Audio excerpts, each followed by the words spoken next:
کل ہماری سورۃ البقرہ آیت نمبر 61 ہم نے دیکھا کہ جو بنی اسرائیل تھے وہ کیا کرتے تھے، وہ اللہ تعالیٰ کی آیات میں تعویلیں کرتے تھے، وہ کفر کرتے تھے، اللہ کی آیات کا انکار بھی کرتے تھے اور اس کی چینجنگز بھی کر دیتے تھے۔ انہوں نے ہتاتن کو کیا کر دیا تھا؟ ہنتاتن۔ جب اللہ تعالیٰ نے انہیں کہا کہ جھکے ہوئے تم نے جانا ہے، مغفرت مانگتے ہوئے جانا ہے، تو وہ انہوں نے اس میں بھی تعویل نہیں کی، ٹھیک، تعویل کر دی اور اللہ تعالیٰ کے حکم کو نہیں مانا۔ اس کے بعد جو ہے پھر وہ کیا کرتے تھے؟ نبیوں کو ناحق قتل کر دیتے تھے، اور وہ سب کیا تھے؟ نافرمان تھے اور حد سے زیادہ تجاوز کرنے والے تھے، یا تدون تھے، ٹھیک ہے۔ یا کا مطلب وہ، آئین تعدال تجاوز، حد سے زیادہ تجاوز، واؤنون وہ سب۔ آگے چلتے ہیں آیت نمبر 62، ان الذین آمنوا والذین ہادوا والنصارى والصابئین من آمن باللہ والیوم الآخر وعمل صالحا فلهم اجرهم عند ربهم ولا خوف علیہم ولا هم يحزنون۔ اچھا جی، انا بے شک، الذین وہ لوگ جو، آمنو آمنا ایمان لائے، واو الف وہ سب کے سب، بے شک وہ لوگ جو ایمان لائے، والذین وا اور الذین وہ لوگ جو، ہادو سب یہودی بنے، والنصارى اور نصارہ بنے، والصابئین اور جو سب بے دین، من آمنا اور جو ایمان لایا، باللہ اللہ پر، والیوم الآخری اور آخرت کے دن پر، وعامل صالحا اور عمل کیا نیک، فلہم اجرہم عند ربہم، فلہم پس لا لیے، ہم ان کے پس لیے ہیں ان کے، اجر ہم ان کا، اندا پاس، ربہم ان کے رب کے پاس ان کا اجر ہے، وا اور لا نہیں، خوفن خوف، تو ان کو نہ کوئی خوف ہوگا، علی پر، ہم ان پر، ولا اور نہیں، وا کا مطلب اور، لا کا مطلب نہیں، ہم وہ، یحزنون وہ سب کے سب جو ہے وہ غمگین ہوں گے۔ اب یہاں پہ دیکھیں اللہ تعالیٰ آگے ہمیں کیا کہہ رہے ہیں۔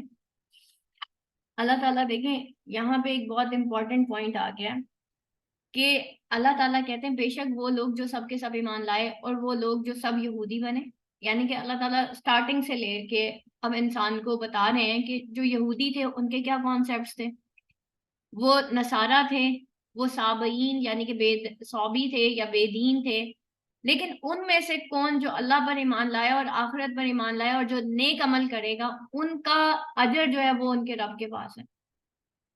یہودی کیا کہتے تھے؟ یہودیوں کا یہ کہنا تھا کہ ہم اللہ کے بیٹے ہیں، ٹھیک ہے، اور عیسائی کہتے تھے حضرت عیسیٰ علیہ السلام اللہ کے بیٹے ہیں، نعوذ باللہ، اور حضرت عیسیٰ علیہ السلام ان کے گناہوں کا کفارہ جو ہے ان کے نبی نے ادا کر دیا ہے، اس وجہ سے وہ سب کے سب جنت میں جائیں گے۔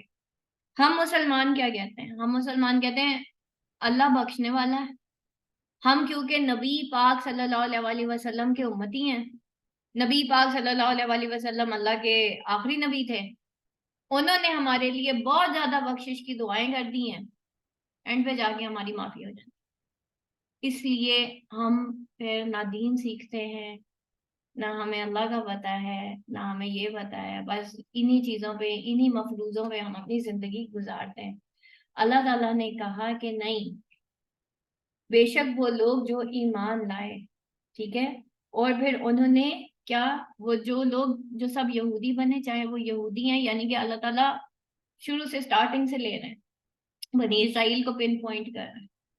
اس کے بعد بنی اسرائیل میں کون کون تھے؟ یہودی تھے، نصارہ تھے اور صابئین تھے، من آمن باللہ، اور جو اللہ پر ایمان لایا، اس میں سے بھی جو اللہ پر ایمان لایا، ٹھیک ہے، چاہے وہ یہودی تھے، نصرانی تھے یا کوئی بھی تھا، اللہ تعالیٰ ہمیں پن پوائنٹ کر رہے ہیں، لیکن اصل میں کس کے لیے اللہ کی طرف سے اجر ہے؟ ٹھیک ہے، ایمان لانے والوں کے لیے، ٹھیک ہے، جو ایمان لایا اللہ پر اور آخرت کے دن پر۔ دیکھیں سب سے امپورٹنٹ چیز یہ ہوتی ہے کہ سب سے پہلا ایمان ہمارا کس میں ہے کہ بھائی جو اللہ کہہ رہا ہے نا بس وہی رائٹ ہے، یہ اللہ کی کتاب، اللہ کی نبی جو دین لے آئے ہیں وہی حق ہے، یہ ہوتا ہے اللہ پہ ایمان لانا۔ اللہ ایک ہے یہ تو سب کو ہی پتا ہے، لیکن اللہ کو بھی ماننا اور اللہ کی بھی ماننا، پھر اس کے بعد آخرت میں ہم نے اللہ کے سامنے حاضر ہونا ہے، کس منہ سے حاضر ہوں گے، کیا لے کے حاضر ہونا ہے، وعامل صالحا، اور عمل کیے نیک، ٹھیک ہے، انہوں نے تو ان کے لیے اللہ تعالیٰ کی طرف سے بہت زیادہ اجر ہے. obviously دیکھیں جب ہم اللہ کے لیے کر رہے ہیں تو اللہ کے سامنے کھڑے ہونے کا بھی تو ڈر ہے نا، اور کچھ ڈر ہے کچھ شوق ہے کہ اللہ سے ملنا بھی تو ہے نا.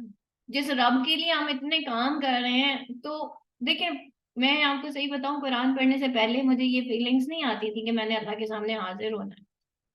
قرآن پڑھنے کے بعد جب اللہ تعالیٰ کو جاننا اور پڑھتے ہوئے جاننا شروع کیا تو دل کیا کہ ایک ہستی جو اتنا پیار کرنے والی ہے، ٹھیک ہے، اور جو مجھ پہ روز رحم کرتی ہے، اور میں اتنے گناہ کرتی ہوں پھر بھی وہ رحم بھی کرتی ہے، اور ایک ایسی ہستی جو میری گناہوں کو نیکیوں میں کنورٹ کر رہی ہے. ایک ایسی ہستی کہ میں نے اتنے گناہ کیے، میں نے ابھی اللہ سے دعا مانگی اور اللہ نے قبول کر لی. آپ یقین کریں کبھی کبھی میں خود حیران پریشان ہو جاتی ہوں. میں اتنی ساری ڈپریشن کے بعد میں نے یہی تو دعا مانگی تھی، ایک دعا مانگی، اللہ تعالیٰ نے اتنی جلدی قبول کر لی. اور مجھے حیرانی ہو رہی ہوتی کہ اللہ تو نے قبول کر لی، بس اتنی سی بات تھی، یعنی کہ میں نے بس دعا مانگنی تھی، میں نے صرف استغفار پڑھنا تھا، میں نے صرف درود شریف بھی پڑھنا تھا. تو اللہ تعالیٰ بیسیکلی ہمیں کہاں پہ لے کے آ رہا ہوتا ہے؟ اللہ تعالیٰ ہمیں پہلے چوٹ دیتا ہے تاکہ ہم اللہ کے ذکر اذکار کی طرف آ جائیں، اللہ کے دین کی طرف آ جائیں. تو آنسو پہ نکلتے ہیں کہ نہیں نکلتے کہ یا اللہ اتنی جلدی تو نے دعا بھی قبول کر لی ہے نا؟ کہ میں اتنے دنوں سے اتنی میں نے تیری نافرمانیاں کی، میں نیگیٹو بھی ہوئی، میں نے برائیاں بھی کی، میں نے سارا کچھ کی، میں پتہ نہیں میں کتنی بری ہو گئی تھی، لیکن پھر ویسے کا ویسی پھر تو مجھے نواز رہا ہے. ٹھیک ہے، میں تیری اتنی گناہ گار بنتی ہوں پھر بھی اللہ، بندہ ایک دفعہ سوچتا تو ہے یہ کون سی ایسی ذات ہے جو پھر مجھے دے دیتی ہے. ٹھیک ہے، پھر تو دے رہا ہے، پھر تو دے رہا ہے، ابھی ایک ڈز لگتی ہے، ابھی ایک ڈز لگتی ہے، اور ادھر اللہ ایک اور کامیابی سامنے لا کے کھڑے کرتے. ایک اور چیز بیٹا یاد رکھیے گا کہ دین ہم نہ تو پیسہ کمانے کے لیے حاصل کر رہے ہیں. اگر تو آپ کو یہ لگتا ہے نا، آپ کی یہ سوچ ہے کہ میں دین اس لیے حاصل کر رہی ہوں کہ اس کے بعد پیسہ بڑھا آتا ہے، ایسا کچھ نہیں ہے. ہم دین والوں کے لیے نا اسٹیٹس، پیسہ، یہ ساری چیزیں، یہ ہم اس کے لیے کچھ بھی نہیں کر رہے.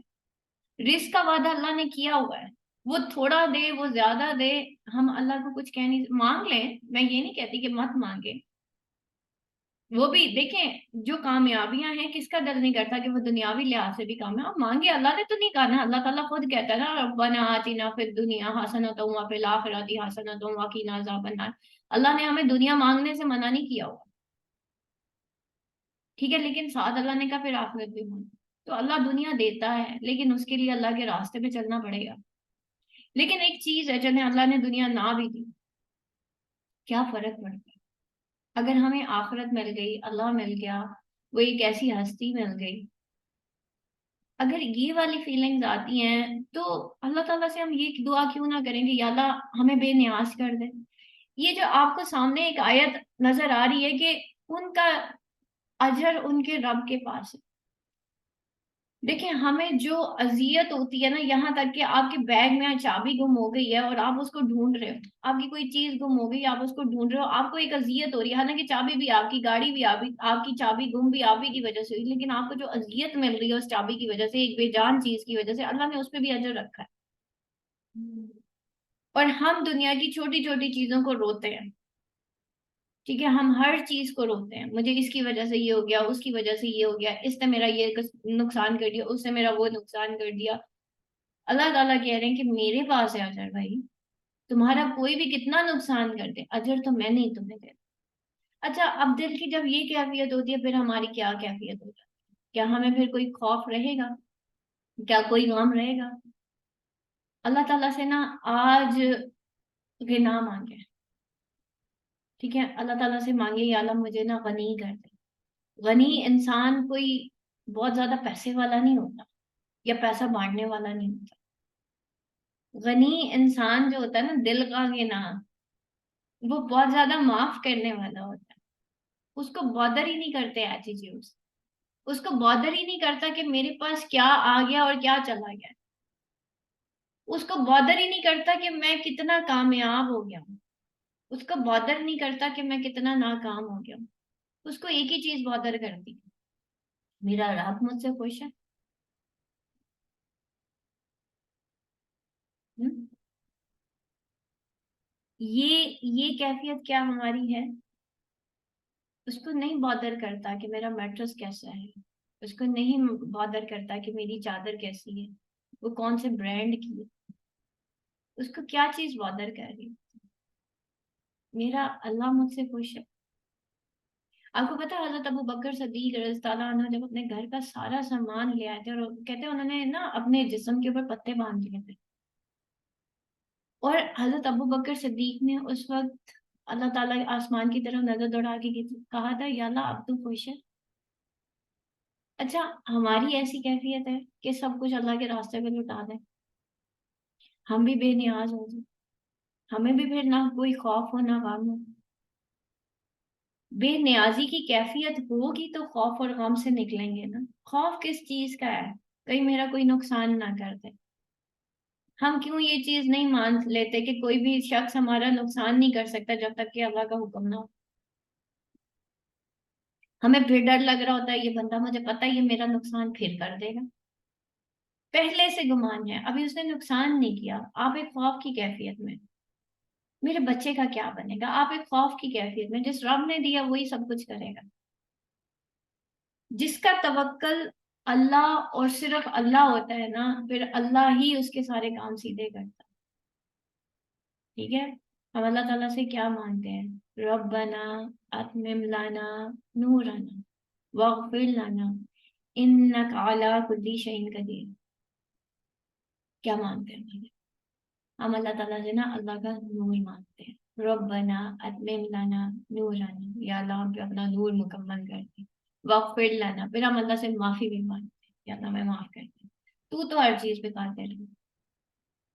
تو وہ والا نور دینا مجھے تیری بھی سمجھ آئے، تیری دنیا کی بھی سمجھ آئے، مجھے اس غنی دل کی بھی مزہ آئے. کوئی مطلب آپ سوچے نا، اس طرح کے دل والے لوگ کتنے خوبصورت ہوتے ہیں. اللہ والے کون ہوتے ہیں؟ ایمان والے کون ہوتے ہیں؟ جن کو دیکھ کے اللہ یاد آتا ہے، جن کے اٹھنے بیٹھنے سے اللہ یاد آ جاتا ہے، جن کی زبان سے اللہ یاد آ جاتا ہے. ہم کن لوگوں کے پاس بیٹھتے ہیں؟ ہماری مجلسیں کیسی ہوتی ہیں؟ با ایمان مجلس ہے ہماری کمپنی میں با ایمان لوگ. آپ جس کمپنی میں بیٹھیں گے نا، آپ وہاں سے وہی لے کے آئیں گے. آج یہ مجلس ہم نے کیوں اکٹھی، ہم کیوں آج جماعت میں بیٹھے؟ اللہ کو یاد کرنے کے لیے، اپنے ایمان کو تازہ کرنے کے لیے. جب نبی پاک صلی اللہ علیہ وسلم سے صحابہ کرام نے خود کہا کہ یا رسول اللہ، جب ہم آپ کے قریب ہوتے ہیں، آپ کے قریب ہوتے ہیں تو ہمارا ایمان کا لیول اوپر چلا جاتا ہے. جب ہم آپ سے دور ہوتے ہیں تو ہمارے ایمان کا لیول ڈاؤن ہو جاتا ہے. اس کا مطلب یہ ہے کہ ہمارے لیے ڈیلی بیسس پہ ایمان کو بچانا، ایمان کو پختہ کرنا، ایمان کو رینیو کرنا روز ڈیلی بیسس پہ، یہ بہت امپورٹنٹ ہے. جس دن ہم نے قرآن چھوڑ دیا نا، یہ کیفیت ہماری آؤٹ ہو جانی ہے. میں آپ کو اپنا ایکسپیرینس بتا رہی ہوں. اس وجہ سے جو لوگ قرآن پڑھنے کے بعد ایک دم سے چھوڑ دیتے ہیں، ان کی کیفیت عجیب سی ہو جاتی ہے، بہت عجیب ہوتی ہے. کیوں؟ کیونکہ اب شیطان پورے، وہ کہتا ہے اب یہ جماعت سے کٹ گیا، اب اس پہ جو ہے شیاطین آتی. تو آج ذرا اس آیت کے اوپر غور کریں کہ ہمارا اجر ہمارے رب کے پاس ہے اگر ہم با ایمان ہے. تو ایمان لانا کیا بہت مشکل کام ہے؟ چھوٹا سا تو کام ہے نا. ہر چیز اللہ کی تابع کرنی ہے. اگر ہم لوگوں کے تابع کریں گے، کتنے لوگوں کو ہم خوش کر سکتے ہیں؟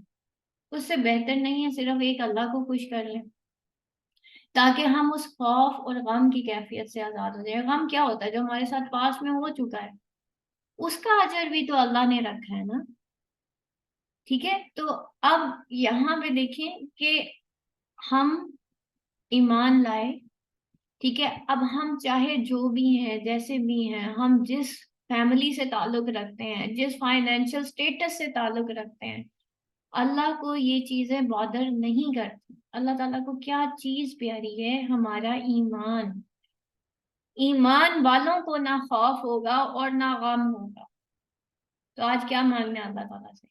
ایمان مانگنا ہے، صالح اعمال مانگنے ہیں، اور کیا مانگنا ہے، اور دل کا گناہ مانگنا.